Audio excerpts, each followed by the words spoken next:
వీజేకి అర్థం కావడం లేదు. స్వప్నిక వచ్చి వెళ్ళిందా?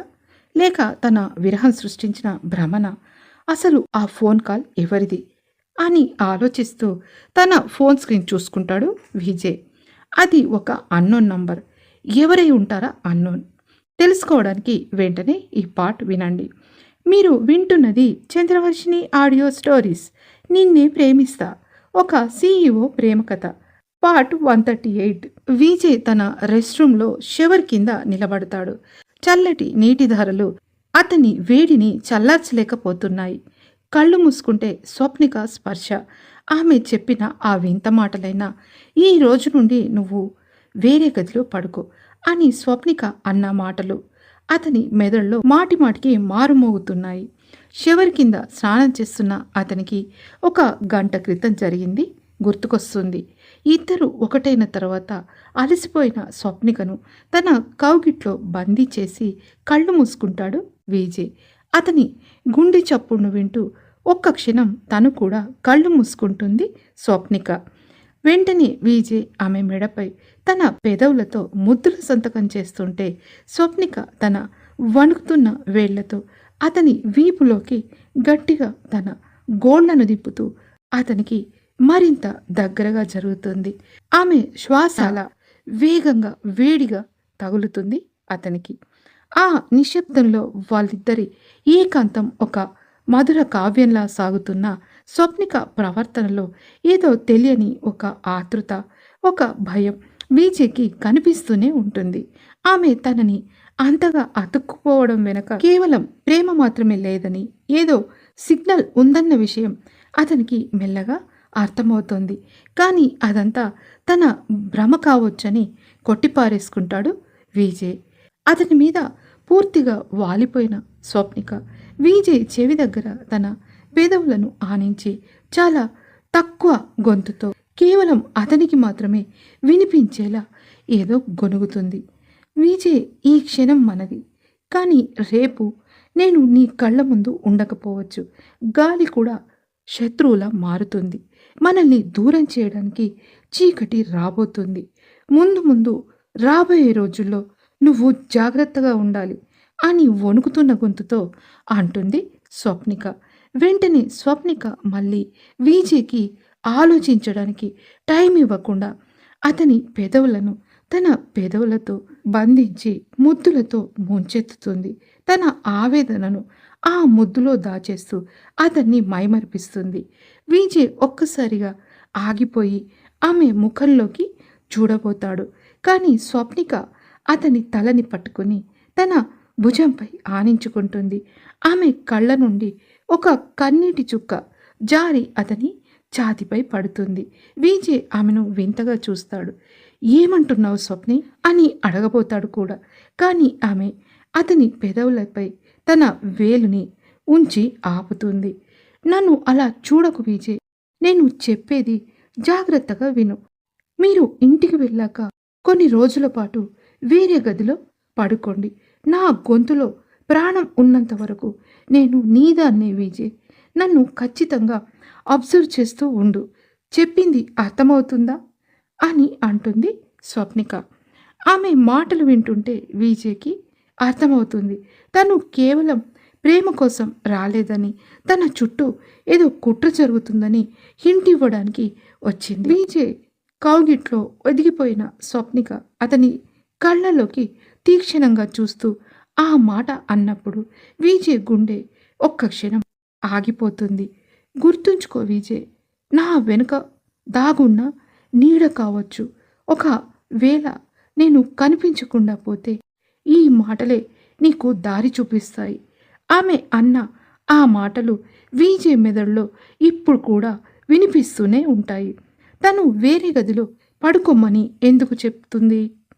ఆమె ఆ మాట చెప్పి అతని కౌగిట్లో ఆఖరిసారిగా తలదాచుకుని వెంటనే స్వప్నిక మళ్ళీ అతని పెదవులను ముద్దులతో ముంచెత్తుతుంది. తన ఆవేదనను ఆ ముద్దులో దాచేస్తూ అతన్ని మైమర్పించి ఆ మత్తులో విజయ్ ప్రశాంతంగా నిద్రపోతాడు. ఫోన్ రింగ్ అవగానే లేచి చూసేసరికి ఆమె లేదక్కడ. స్వప్ని నువ్వు చెప్పిన మాటల్లో ఏదో హింట్ దాగుందని నాకు అర్థమైంది. నిన్ను నన్ను వేరు చేయడానికి చూసే ఆ చీకటి శక్తులను చీల్చి చెండాడడానికి ఈ విజయ్ వస్తున్నాడు. నీ మనసులో ఏమున్నా దాన్ని నేను ఖచ్చితంగా వెతికి పట్టుకుంటాను అని మనసులో దృఢంగా అనుకుంటాడు విజయ్. అదంతా ఆలోచిస్తూ రెస్ట్ రూమ్లో షవర్ కింద నిలబడిన అతను చాలా డీప్గా అలాగే ఇంకా థింక్ చేస్తూ షవర్ కట్టేసి కబోర్డ్ నుండి టవల్ తీసుకుని తల తుడుచుకుంటూ బయటకు వస్తాడు విజయ్. స్వప్నిక లేదు, కానీ ఆమె వచ్చి వెళ్ళిన జాడలు గాలిలోనే పరిమళం ఇంకా అలాగే ఉంది. డ్రెస్సింగ్ టేబుల్ మీద ఉన్న తన ఫోన్ తీసి ఇంతకుముందు వచ్చిన మిస్డ్ కాల్కి తిరిగి కాల్ చేస్తాడు విజయ్. మీరు ఫోన్ చేస్తున్న నంబర్ ప్రస్తుతం స్విచ్ ఆఫ్ చేసి ఉంది, తర్వాత కాల్ చేయండి అని వినిపిస్తుంది. విజయ్ విసుగ్గా ఆ ఫోన్ని పక్కన పడేస్తాడు. ఛా, అసలు ఏం జరుగుతుంది నా వెనక? స్వప్నిక ఎందుకు ఇలా పజిల్స్ మాట్లాడుతోంది? ఎక్కడికి వెళ్ళిపోయింది చెప్పా పెట్టకుండా? నా ప్రాణం అంతా గందరగోళంగా ఉంది అని పిచ్చిగా తనలో తాను అనుకుంటూ జుట్టును వెనక్కి నెట్టుకుంటాడు విజయ్. ఒక్క నిమిషం కళ్ళు మూసుకుని తనని తాను కంట్రోల్ చేసుకోగా అతని బిజినెస్ మైండ్ పాదరసంలా పనిచేయడం మొదలు పెడుతుంది. అంతే, వెంటనే కాశీకి ఫోన్ చేస్తాడు విజయ్. కాశీ, ఆ ఫైనల్ రిపోర్ట్స్ పట్టుకుని నా ఛాంబర్కి రా ఇప్పుడే అని ఆర్డర్ వేస్తాడు విజయ్. 10 నిమిషాల్లో కాశీ ఫైల్స్తో లోపలికి రాగా ఆ ఫైల్స్ అన్నీ క్షుణ్ణంగా పరిశీలించి సైన్ చేయడంతో అప్పుడు కాశీ కొత్త ఫైల్ని తీసి ఆ టేబుల్ మీద పెడతాడు. బాస్, ఇది మొన్న మనం అనుకున్న ఆ కొత్త project tender papers. Skyline builders company మన బిడ్ కోసం వెయిట్ చేస్తుంది. దీని మీద CEO Swapnika madam already work చేశారు. ఇందులో ఆమె కోట్ చేసిన అమౌంట్ డిజిట్స్ ఒకసారి చూడండి బాస్ అని అంటాడు కాశీ. విజయ్ ఆ పేపర్స్ తీసుకుని చూస్తాడు. స్వప్నిక చాలా తెలివిగా తక్కువ డిజిట్లో బిడ్ వేసింది. అది చూసి విజయ్ పెదవులపై ఒక గర్వంతో కూడిన చిరునవ్వు మెరుస్తుంది. వావ్ స్వప్ని, నువ్వు కేవలం నా భార్యవే కాదు, ఒక అద్భుతమైన బిజినెస్ మైండ్వి కూడా. కాశీ, చూసావా తను ఎంత తక్కువ అమౌంట్కి బిడ్ వేసిందో అని నవ్వుతూ అంటాడు విజయ్. కానీ బాస్, ఇంత తక్కువ బిడ్ వేస్తే మనకు లాభం ఉంటుందా? అది వర్కౌట్ అవుతుందా అని అనుమానంగా అడుగుతాడు కాశీ.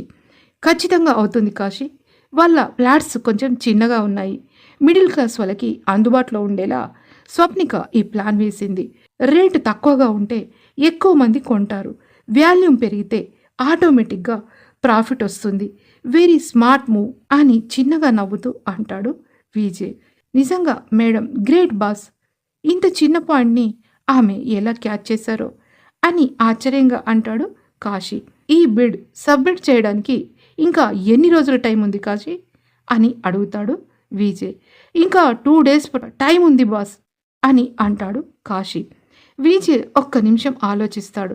అతని కళ్ళల్లో ఒక మెరుపు మెరుస్తుంది. శత్రువుకి ఎరవేయాల్సిన సమయం వచ్చిందని అతనికి అర్థమవుతుంది. కాశీ, ఇప్పుడు నేను చెప్పేది జాగ్రత్తగా విను. ఇవి డాక్యుమెంట్స్ లాంటి ఒక డూప్లికేట్ సెట్ రెడీ చేయించు. కానీ అందులో స్వప్నిక వేసిన అమౌంట్ కంటే 3 రెట్లు ఎక్కువ అమౌంట్ వేయాలి. ఆ ఫేక్ డాక్యుమెంట్స్ రెడీ చేసి వెంటనే నాకు తెచ్చివ్వు అని అంటాడు విజయ్. ఎందుకు బాస్? 3 రెట్లు పెంచితే మనకు టెండర్ రాదు కదా అని నోరు తెరుస్తాడు కాశీ. అది ఎందుకో నీకు తర్వాత తెలుస్తుంది. నౌ నేను చెప్పింది చెయ్యి, లెటస్ గో అని చాలా షార్ప్గా అంటాడు విజయ్. అరగంటలో కాశీ ఆ డూప్లికేట్ డాక్యుమెంట్స్ తీసుకొస్తాడు. వాటిని అందుకొని తన బ్రీఫ్ కేసులో పెట్టుకున్న విజయ్ పెదవుల చివర ఒక రకమైన క్రూరమైన మిస్టీరియస్ కరువు తిరుగుతుంది. ఆ నవ్వు చూస్తుంటే ఎవరో ఒకరు విజయ్ వేసిన వాళ్ళలో ఖచ్చితంగా చిక్కబోతున్నారని అర్థమవుతుంది. కాశీ ఆ నవ్వు చూసి బిత్తరపోతాడు. అసలు బాస్ మనసులో ఏముందో ఆ దేవుడికే తెలియాలి. అప్పుడప్పుడు చాలా వింతగా బిహేవ్ చేస్తారు. ఈ ఫేక్ పేపర్స్తో ఏం చేయబోతున్నారో ఏంటో అని మనసులో అనుకుంటాడు కాశీ. రేస్ ఇప్పుడే మొదలైంది పరశురాం. నేను గుర్తుపట్టలేదని అనుకుంటున్నావా నువ్వు? విజయ్ ఇక్కడ నా సామ్రాజ్యంలో నా భార్యతోనే పజిల్స్ ఆడిస్తావా? నీ ఆటకి ముగింపు నేనే రాస్తాను. నీ వేళ్లతోనే నీ కళ్ళను పొడిపించి నీకు బుద్ధి చెబుతాను అని బ్రీఫ్ కేస్ని గట్టిగా పట్టుకుని మనసులో అనుకుంటాడు విజయ్. సాయంత్రం ఆకాశం ఎర్రబడుతుంటే విజయ్ మనసులో ఆలోచనలు అంతకంటే ఎర్రగా నిప్పుల సెగలు గక్కుతుంటాయి. ఎవరికో ఫోన్ చేసి ఒక గంట సేపు మాట్లాడిన అతను చీకట్లు ముసురుకోవడంతో ఇంటికి వెళితే అక్కడ స్వప్నిక జ్ఞాపకాలు, ఆమె చెప్పిన పజిల్స్ అతన్ని ఊపిరి ఆడనివ్వవని, వాటిని కొద్దిసేపు మర్చిపోవాలని తన కారును సిటీకి చివర ఉన్న ఒక హై ఎండ్ పబ్ వైపు మళ్లిస్తాడు. నిజానికి విజయ్కి తాగే అలవాటు లేదు. ఎప్పుడైనా బిజినెస్ పార్టీల్లో తప్ప ఇలా ఒంటరిగా పబ్కి రావడం ఇదే మొదటిసారి. లోపల మ్యూజిక్ హోరుగా ఉన్న అతని లోపల నిశ్శబ్దం భయంకరంగా ఉంది. బేరర్ని పిలిచి స్ట్రాంగ్ డ్రింక్ ఆర్డర్ ఇస్తాడు.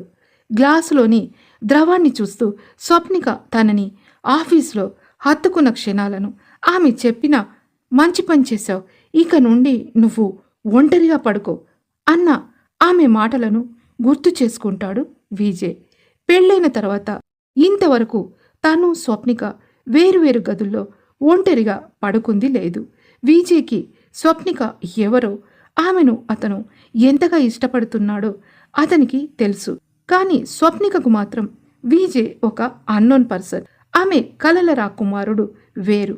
అయినా ఆమె తాము చేసుకుంటుంది కాంట్రాక్ట్ మ్యారేజ్ అని తెలిసిన అగ్నిసాక్షిగా పెళ్లి చేసుకున్నందుకు దానికి ఒక వాల్యూ ఇస్తూ ఎప్పుడూ తను వేరే గదిలో ఉంటానని చెప్పలేదు. ఇప్పుడు ఆమె గాని విజయ్ గాని ఒక్క క్షణం కూడా ఒకరిని విడిచి ఒకరు ఉండలేనంతగా ప్రేమలో మునిగిపోయారు. అలాంటిది రాత్రి తనని సెడ్యూల్ చేసావని స్వప్నికతో చెప్పగానే సీరియస్గా తనని వేరే గదిలో పడుకోమని చెప్పిందని అనుకున్న విజయ్ తింగరి. నీ అణువణువు తెలిసిన నన్ను ఎవ్వరూ ఏమార్చలేరు అని నవ్వుకుంటాడు. సరిగ్గా అదే టైం తన ఎక్స్ బాయ్ ఫ్రెండ్ కార్తిక్తో కలిసి పబ్కి వచ్చిన లాస్య కళ్ళు విజయ్ మీద పడతాయి. ఆమె పెదవులపై ఒక విషపూరితమైన నవ్వు అలా మెరిసి మాయమవుతుంది. ఇదే ఛాన్స్, వీడిని మానసికంగా దెబ్బ కొట్టడానికి ఇదే సరైన సమయం. వీడి పెళ్ళాం గురించి వీడి మనసు విరిగిపోయేలా చేయాలి అని విజయ్ టేబుల్ దగ్గరికి వచ్చి నిలబడిన Lasya, oh the great Vijay, iron man, పబ్లో ఒంటరిగా డ్రింక్ చేస్తున్నాడా? ఏమైంది? ఆ స్వప్నిక నిన్ను వదిలేసి తన పాత కథల దగ్గరికి వెళ్ళిపోయిందా అని వెటకారంగా అంటుంది. విజయ్ ఆమెను పట్టించుకోకుండా గ్లాస్ వైపు చూస్తుంటాడు. లాస్య ఇంకా ఆగకుండా, అమరేందర్ ఒక మోసగాడు, అతని కూతురు నీ దగ్గరికి ఎందుకు వచ్చిందో తెలుసా విజయ్? నిన్ను నాశనం చేయడానికి. ఆ డేనియల్ చెప్తే ఆ పటేల్గాడు నీ దగ్గరికి పంపిన ఇన్ఫార్మర్ తను. నీ ఆస్తి కోసం నిన్ను మట్టుబెట్టడానికి ఆమె ఆడుతున్న నాటకం ఇది అని కోపంగా అంటుంది లాస్య. ఇంతలో లాస్య కోసం వెతుకుతూ అక్కడికి కార్తిక్ వస్తాడు. కార్తిక్కి కూడా స్వప్నిక అంటే మొదటి నుండి ఒక రకమైన క్రష్. పైగా స్వప్నిక సీఈఓగా ఉన్న ఎస్ఎన్ఎస్ కంపెనీకి అతను కూడా ఒక రైవల్. అక్కడ విజయ్ని చూసి అతనికి అసూయ, కోపం రెండు కలుగుతాయి. లాస్య, ఈ విజయ్తో నీకేం పని అని కోపంగా అంటాడు కార్తిక్. అదే విజయ్ భార్య అని ఆగిపోతుంది లాస్య. హేయ్, అది పోతే పోయింది. ఆ స్వప్నిక సంగతి నాకు తెలుసులే. తను నా కంపెనీలో చేరడానికి భారీ అమౌంట్ అడిగింది. నేను అంత ఇచ్చుకోలేనని చెబితే అంతకంటే ఎక్కువ ఆశ చూపించి నీ వైపు తిప్పుకున్నావు. అసలు ఆ అమ్మాయికి కావలసింది డబ్బు తప్ప నీ మీద ప్రేమ కాదు విజయ్. ఇప్పుడు ఇంకెవరో ఆ పటేల్గాడు అంతకంటే ఎక్కువ డబ్బు ఇస్తానంటే మళ్ళీ వాడి వైపు డైవర్ట్ అయి ఉంటుంది అని కేర్లెస్గా అంటాడు కార్తిక్. కార్తీక్ మాటలు వింటుంటే విజయ్ నరాల్లో రక్తం ఉడికిపోయింది. తన భార్య క్యారెక్టర్ గురించి ఒక పరాయివాడు అంత నీచంగా మాట్లాడుతూ ఉంటే భరించలేకపోతాడు. ఒక్కసారిగా లేచిన విజయ్ లాస్య చెంప పగిలేలా ఒక్క పీకుడు పీకడంతో ఆ దెబ్బకి ఆమె కింద పడిపోతుంది. కార్తీక్ అడ్డు రాబోతే అతని కాలర్ పట్టుకుని ముఖం మీద పిడి గుద్దుల వర్షం కురిపిస్తూ అతని బాడీపై బ్యాండ్ బజాయిస్తాడు విజయ్. కార్తీక్ ముఖం రక్తంతో నిండిపోతుంది. లాస్య, నన్ను చంపేస్తున్నాడు వీడు, కాపాడు, ఎవరినైనా పిలువు అని కార్తీక్ బాధతో అరుస్తుంటాడు. లాస్య భయంతో వణికిపోతూ వెంటనే స్వప్నికకు ఫోన్ చేస్తుంది. స్వప్నిక వెంటనే పబ్బుకి వచ్చి నీ మొగుడిని తీసుకెళ్ళు, ఇక్కడ తాగి హంగామా చేస్తున్నాడు, నన్ను కార్తీక్ని చంపేసేలా ఉన్నాడు, త్వరగా రా అని అరుస్తూ ఆ పబ్ అడ్రస్ చెప్తుంది లాస్య. అక్కడే ఉన్న టేబుల్పై తలవాల్చి కుప్పకూలిపోతాడు విజయ్. తాగుడు వల్ల కాదు, మానసిక వేదనతో అతని శరీరం సహకరించడం లేదు. కార్తీక్ని హాస్పిటల్కి పంపించిన లాస్య వచ్చి విజయ్ని చూస్తూ అసహ్యంగా అనుకుంటుంది. ఈ విజయగాడు పెళ్ళాం పిచ్చితో నిజంగానే పిచ్చోడయ్యేలా ఉన్నాడు అని అనుకుంటుంది. సరిగ్గా అరగంటలో స్వప్నిక అక్కడికి చేరుకుంటుంది. ఆమెను చూడగానే లాస్య కోపంగా మాట్లాడుతుంది. డాలీ, ఇంత లేటా? వీడు స్వప్నిక గురించి వాగినందుకు నన్ను నా బాయ్ ఫ్రెండ్ని పశువులా కొట్టాడు, అసలు మనిషిలా లేడు వీడు అని కోపంగా అంటుంది. స్వప్నిక రూపంలో ఉన్న డాలీ పడిపోయి ఉన్న విజయ్ని చూసి ఆశ్చర్యంగా అడుగుతుంది. వీడికి ఇంతలా డ్రింక్ చేసే అలవాటుందా? తన మీద తనకే కంట్రోల్ లేనట్టు పడిపోయాడేంటి అని ఆశ్చర్యంగా అడుగుతుంది. లాస్య వెటకారంగా నవ్వుతూ, డాలీ, అది పెళ్ళాం మీద వాడికున్న ప్రేమ, పిచ్చి, అది మనిషిని ఏ స్థాయికైనా తీసుకెళ్తుంది. ఇప్పుడు వీడిని ఇక్కడి నుండి పట్టుకెళ్ళు అని చెప్పి ఆమె అక్కడి నుండి వెళ్ళిపోతుంది. డాలీ అచేతనావస్థలో ఉన్న విజయ్ని చూస్తూ ఏదో ఆలోచనలో పడుతుంది. చూసారా, విజయ్తో ఇంట్లో ఉన్నది స్వప్నిక కాదు, ఆమె రూపంలో ఉన్న డాలీ. హాయ్, ఎలా ఉంది ట్విస్ట్? అదిరిపోలా? మీ ఫీలింగ్ ఏంటో కామెంట్ బాక్స్లో పెట్టండి. ఈ పార్ట్ మీకు నచ్చినట్టయితే లైక్ చేసి ఒక హైప్ ఇవ్వండి. నిన్నే ప్రేమిస్తా తర్వాతి పార్ట్ మిస్ కాకుండా చూడాలంటే ఇప్పుడే సబ్స్క్రైబ్ చేసుకోండి. మరొక కొత్త పార్ట్తో మళ్ళీ కలుద్దాం. Thank you.